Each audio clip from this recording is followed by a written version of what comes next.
سلام دوستان، به ویدیوی جدید خوش اومدید. توی این ویدیو میخوایم دومین چهره از چالش 100 سر رو انجام بدیم و دومین چهره رو بکشیم. من همه رفرنس هامون رو داخل بورد پینتریستی که ساخته بودم قرار دادم. آدرسش رو براتون توی کپشن مینویسم، میتونید اونجا به عکسای رفرنس دسترسی داشته باشید. عکس رفرنس همو دارم اینجا. به این حالت همونطور که قبلا گفتم سیاه و سفید انتخاب کردم عکس رفرنسمون رو و چند تا رفرنس اولیه رو سیاه و سفید انجام میدیم. میریم با روش لومیس بیس اولیه چهره رو بکشیم. با یه دایره شروع میکنیم.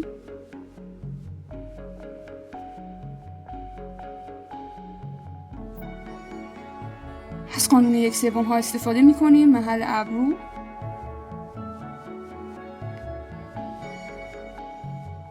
اگه دقت کنید این بخش گوشه سر رو باید جدا کنیم.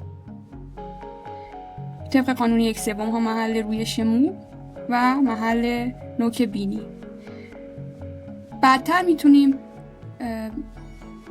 پستی و بلندی های چهره، برآمدگی ها و تو رفتگی ها، فرو رفتگی های چهره رو اضافه کنیم بهش. فعلا به صورت حدودی به این صورت خطی که صورت رو به دو سمت چپ و راست تقسیم میکنه میکشیم.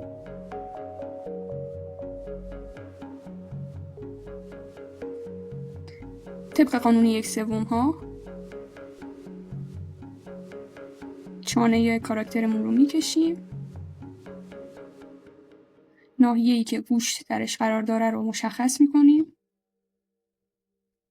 دقت کنین توی عکس رفرنسمون گوش مقدار از سمت سر جلوتر هست، بیرون زدگی داره و همین خاطر یکم جابجاش میکنیم به این صورت. طبق عکس رفرنس اگه دقت کنید میبینید که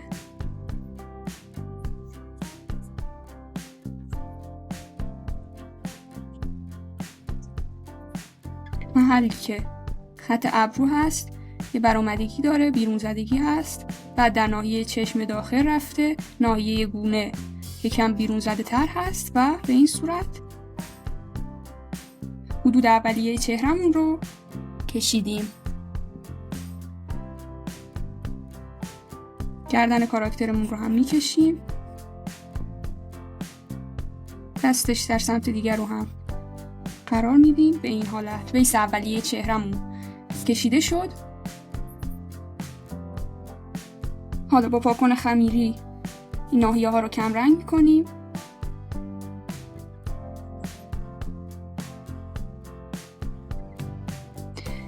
اول با قرار دادن بینی شروع میکنم. ناحیه بین دو ابرو رو میکشیم.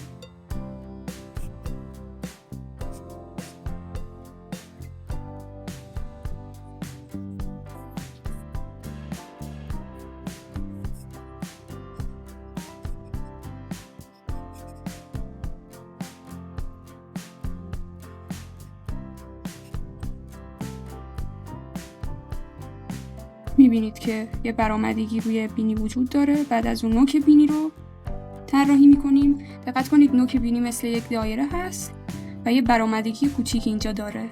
به این صورت بینی کاراکترمون رو حدودی کشیدیم. ناحیه ابرو رو مشخص میکنیم. حدوداً ابرومون در این ناحیه قرار داره. ناحیه حدودی چشم رو هم مشخص میکنیم.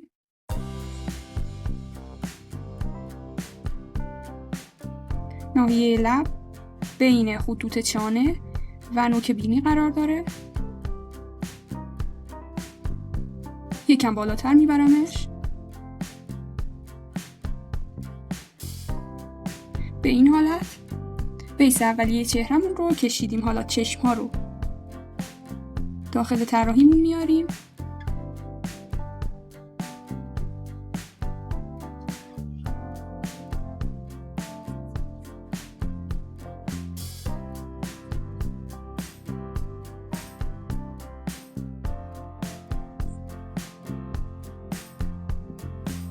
ناحیه هایی که باید سایه بخوره رو قرار میدیم. ابرو رو یه مقدار کم رنگ میکنم ناحیه‌شو و با استفاده از مداد ابرو رو میکشم.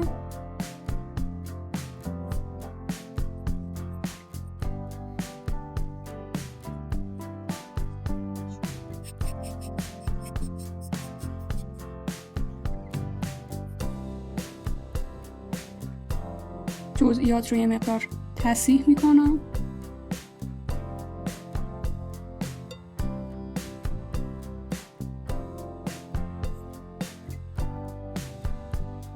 ناحیه رویش مو رو مشخص میکنم.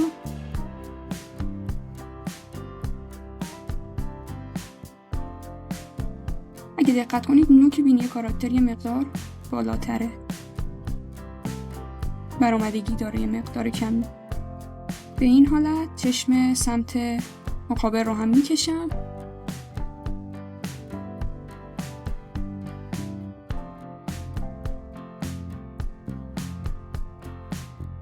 لب کاراکترمون رو هم به این حالت، ناحیه بالای لب رو به این صورت میکشیم.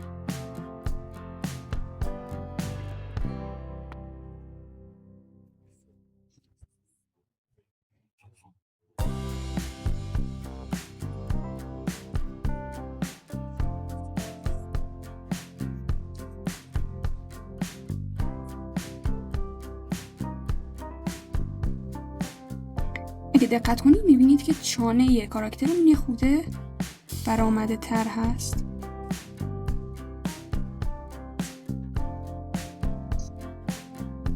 زیاد نباید برآمدش کنید. به این صورت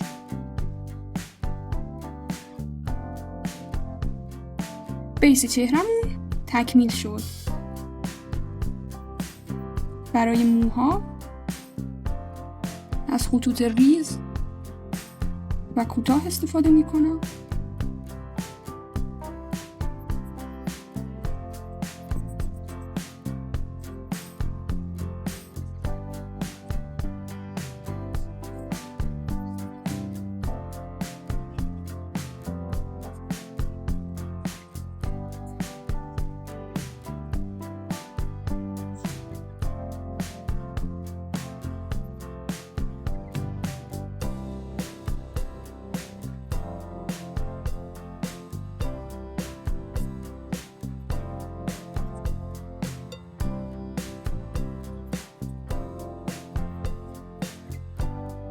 بعد با استفاده از یه محو کن یا یه تیکه دستمال کاغذی یا یه پوشپا کن ناحیه موهاش رو محو میکنیم.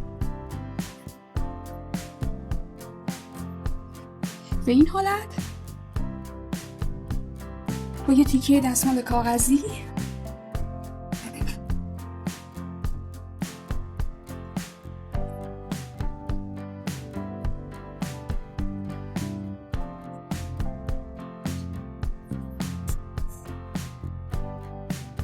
موها رو محو کردیم.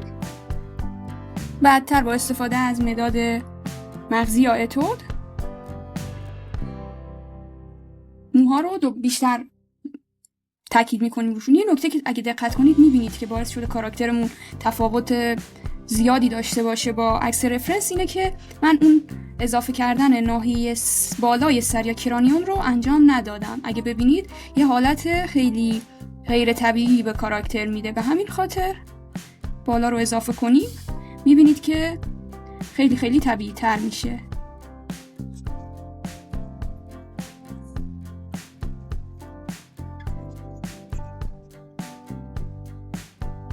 با استفاده از همون تیکه دستمال کاغذیمون محو کردن رو انجام میدیم. بعدتر جزئیات رو روش پیاده میکنیم.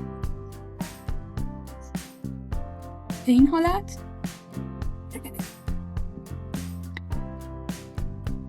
اگه دقت کنید به عکس رفرنس لب‌های مقدار بزرگتر هستن که من کوچیک خیلی کشیدمشون. برای همین لب‌ها رو یه مقدار اصلاح میکنیم.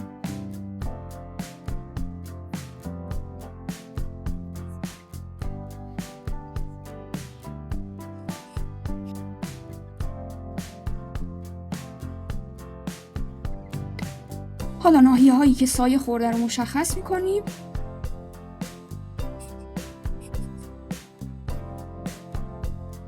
یه سایه کلی روی تمام صورت، ناحیه هایی که سایه خوردن میزنیم. این ناحیه زیر چشم، ناحیه بالای چشم، ناحیه زیر ابرو. بعد با استفاده از اتول و مداد مغزی با نوک نازک جزئیات رو اضافه میکنیم. فعلا یه حدود به صورت کلی سایه ها رو اعمال میکنیم.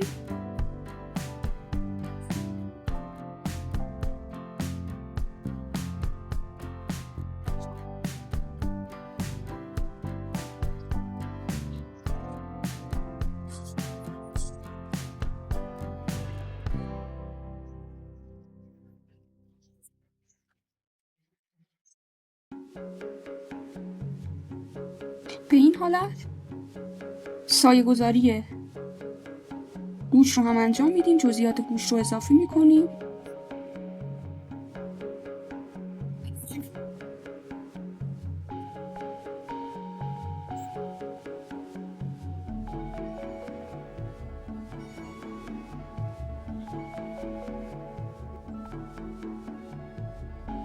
حالا باید سایه گردنش رو، گردن کاراکترمون رو هم سایه هاش رو اعمال کنیم.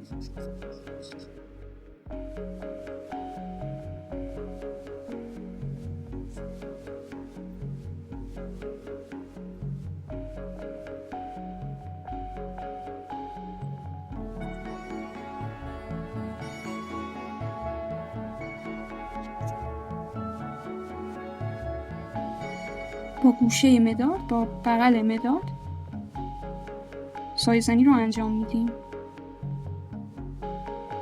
و با استفاده از همون تیکه دستمال کاغذیمون کار محو کردن رو انجام میدیم. بعدتر جزئیات رو بیشتر با استفاده از مداد با نوک ریز، با مداد مغزی جزئیات رو اضافه میکنیم. بینی کاراکتر رو زیاد دوست ندارم، به نظرم شبیه در نیومد زیاد. این حالت اصلاحش میکنیم.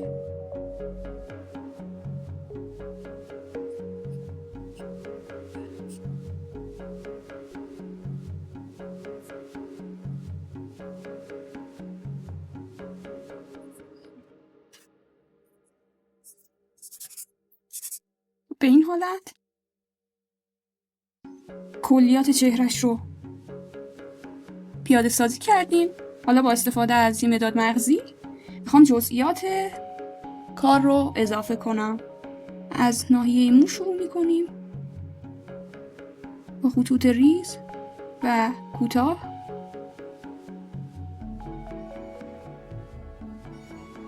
به این صورت موهای کاراکترمون رو کار میکنیم.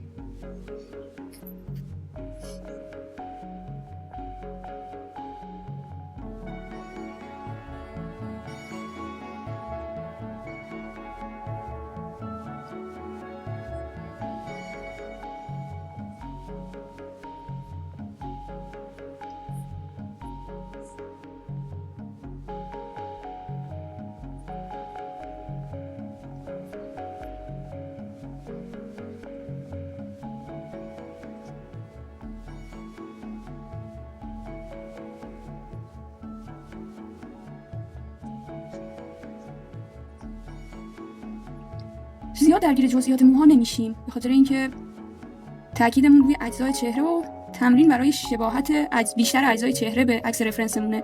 موها رو به صورت کلی و شماتیک، به صورت حدودی تلاش میکنیم تا زیاد تاکیدی نمیخوام روی کشیدن موها بکنم. خود کشیدن موهای مبحث کاملا جداست و تخصصیه که در ادامه در روزهای آینده 20 روز 30 روز دیگه بستگی داره پیشرفتمون توی اجزای صورت چقدر باشه. مبحث مو رو هم بعداً کار میکنیم. به این حالت باز با استفاده از دستمال یه مقدار محو کردن رو انجام میدم. اگر مداد با درجه بیب هرچی بالاتر اگر دارین، این 12B حالا از یه مارک ناشناخته است، یعنی مارک زیاد با کیفیتی نیست، ولی موها رو میتونید با یه مداد با درجه نرمی بالاتر بکشید تا درجه سیاهی بیشتر تاکید بشه روش. به این صورت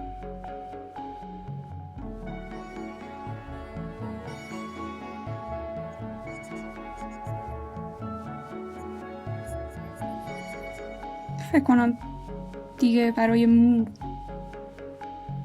کافی باشه این مقدار از جزئیات. حالا با استفاده از همین مداد 12B که فکر نکنم 12B باشه، این نهایتش از مارکای با کیفیت تر، حتی مارکای ایرانی، این نهایتا 6B هست درجه سخت، درجه تیرگیش. مثلا این مداد آریا آرتیست 6B هست. ببینید تقریبا میزان سیاهی و میزان کربونش مشابه با این مارک. نمیدونم، نه بارکد داره نه کشور ساخت داره، احتمالاً این همین جوری عدد براش گذاشتن و این 12B نیست اصلا. اگر خواستید یه مداد با کیفیت خوب و قیمت مناسب بخرید، میتونید آریا آرتیست رو هم توی لیستتون داشته باشید. هرچند مداد فابر آبی، مداد گلد فابر کیفیت بهتری داره، ولی آریا آرتیست به نسبت بقیه برندهایی که توی بازار هست، برندهای ایرانی و برندهای بینامونشونی که هست، مسلما استفاده از آریا آرتیست خیلی بهتره. به این حالت با استفاده از مداد این درجه سختیش 6B هست. این مداد که استفاده میکنم درجه سختیش B هست. به این حالت ناحیه گوش کاراکتر رو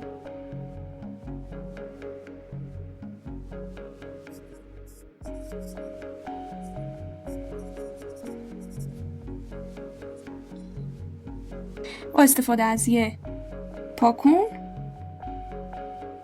ناحیه‌های روشنایی چهره رو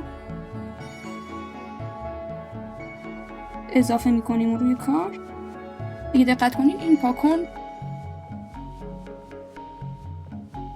فکر کنم تاریخ انقضاش گذشته باشه، چون عکس رفرنس های همه عکسای رفرنس رو من روی گوشی ذخیره کردم. این عکسای رفرنس برای روزهای بعده. به این صورت با استفاده از یه براش یا یه قلمو اضافات پاکون رو پاک میکنم.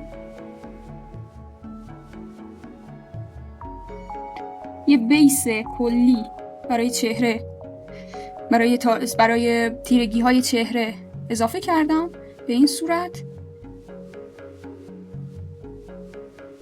با استفاده از اون تیکه دستمال کاغذی محو کردن رو انجام میدیم. و اگه دقت کنید روی پوست این کاراکتر خالهای زیادی هست. به این صورت با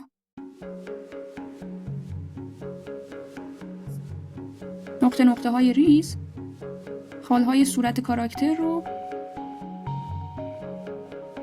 این ناحیه بین دو ابرو تیرگی بیشتری داره، تیرگیش رو پیاده میکنم.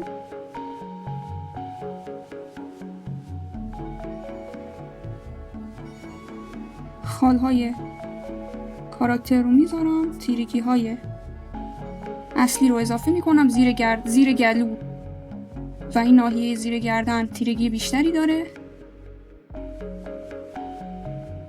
به این حالت با دستمال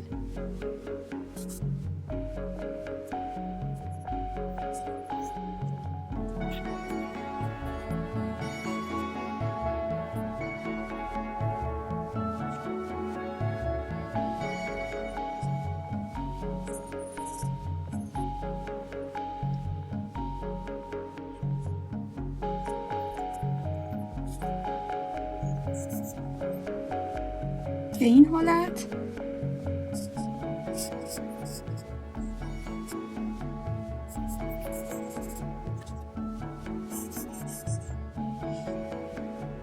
ناحیه فک پایین رو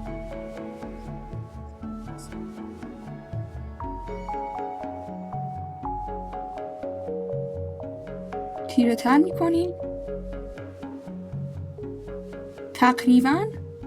حالا بعد جزئیات رو با مداد مغزی با اتود اضافه کنیم. حالا اول این ناحیه لب‌ها رو تیره میکنم.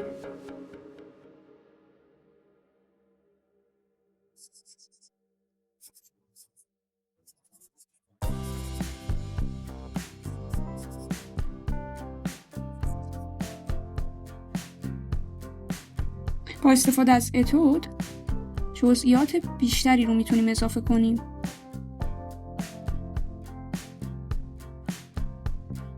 ناحیه زیر لب یه سایه ریز خورده، ناحیه گوشه لب هم یه سایه ریز خورده. با استفاده از تیکه از نوک دستمال تیز میکنیم و به این صورت بینی کاراکترمون رو هم سوراخ بینیش رو تیره تر میکنیم. این ناحیه رو بیشتر تیره میکنیم. بعد با استفاده از پاکن اون ناحیه روشنایی هاش رو در میاریم. این با مداد به یه مقدار کمی تیرگی ها رو بیشتر میکنم، چون با استفاده از مداد 6 به خیلی تیرگی ها زیاد میشن. به این حالت حالا نوبت تاکید روی جزئیات چشم ها رسیده.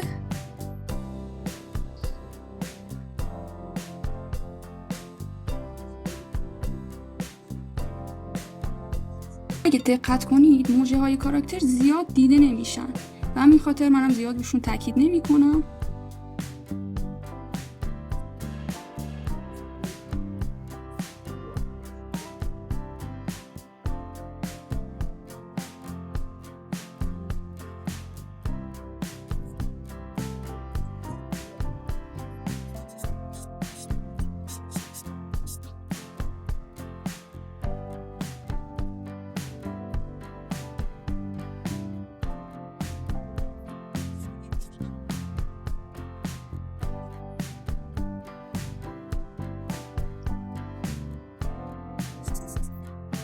ابروهای کاراکتر رو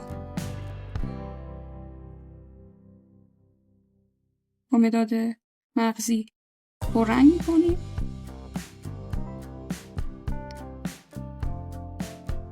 تیرگی بالای چشمش رو بیشتر می‌کنیم.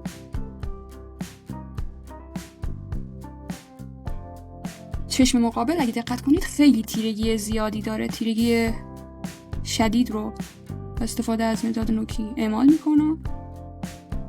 با استفاده از دستمال محوش میکنم و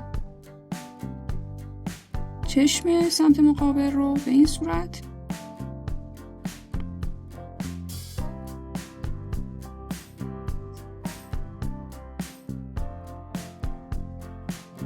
موجه های کاراکتر رو به این صورت میکشم.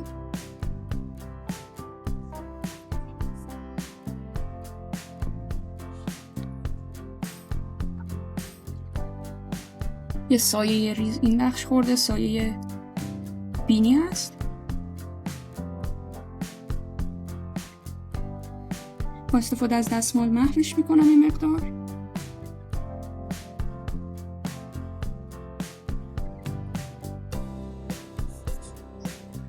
به این حالت تقریبا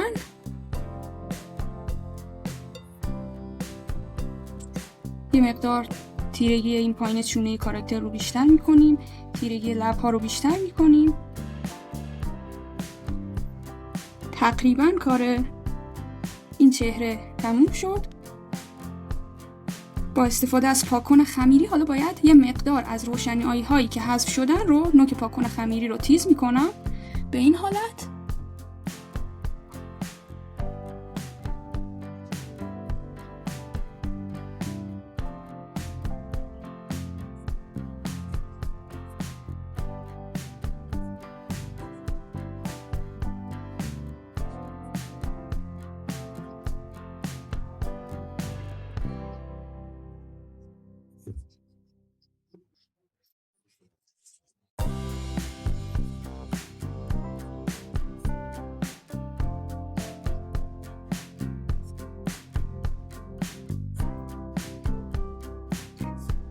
مقداری از پاکن استفاده میکنیم تا این ناحیه‌ای که به خاطر کشیده شدن دستمون تیره شده رو پاک کنیم.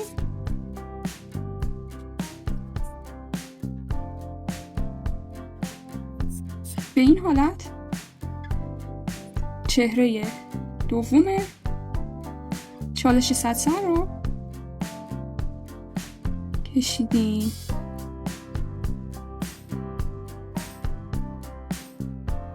با استفاده از پاکن خمیری مقدار دیگه‌ای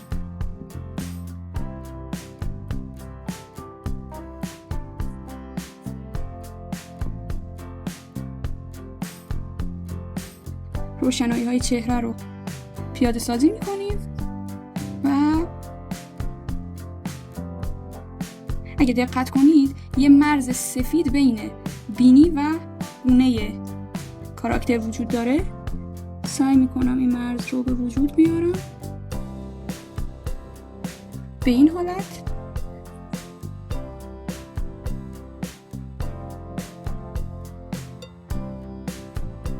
تقریبا، یعنی کاملا به نظرم کشیدن این چهره تموم شد کارش و نتیجه برام راضی کننده است. تقریبا عالی نشده ولی خب به نسبت چهره قبلی که کشیدم حس میکنم خیلی خیلی بهتره.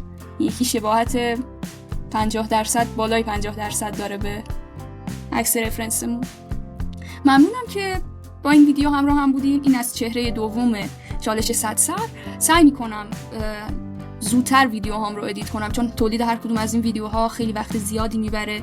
ادیت کردنشون و درست کردن هر کدوم از ویدیوها، آپلودشون روی یوتیوب وقت زیادی از من میبره. ممنون میشم اگر کانال رو فالو کنید و به دوستاتون که اگر علاقه‌مند به نقاشی هستن و تازه کارن کانال رو معرفی کنید و توی ویدیوی بعد میبینمتون.